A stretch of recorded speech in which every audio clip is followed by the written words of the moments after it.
I think part of my brand and part of what makes me stand out different is no one quite knows what's going to come out of my mouth next, including me. So it always makes an event interesting. When you throw it out there and you go all in, you're blessed. And I left an alcoholic in a marriage with a 4-year-old and a 6-year-old.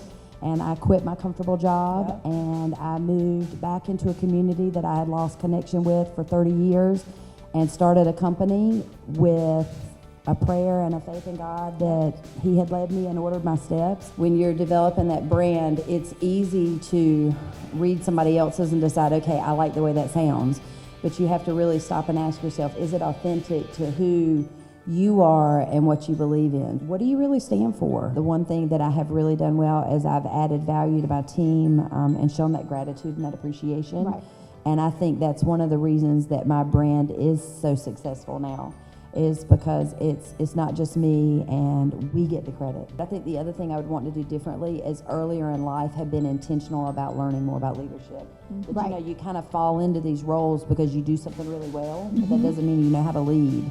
So then all of a sudden you become a leader and you're looking and going, oh my gosh, just because someone else has the title doesn't mean they're always the leader. They may be the figurehead. But don't underestimate what you bring to the table, because if you took the time to invest in yourself today, you've already proven you're a leader. Be authentic, be who you are. I think especially as women, we underestimate our abilities and we overestimate our vulnerabilities, and that holds us back from a lot of what we want to do. And we can all sit up here and appear as confident as anyone in these groups, but when we really sit down and we're still and we're quiet by ourselves, that voice speaks in our minds too. I think we have to be intentional and we have to get out of our own comfort zones to learn more about how to do that better. You know, these women's conferences have been successful for 3 years, and our main marketing tool has been social media. So don't underestimate the importance of social media and what you're doing, whether it's a personal project, a church project, a work project. We look at it with different generations.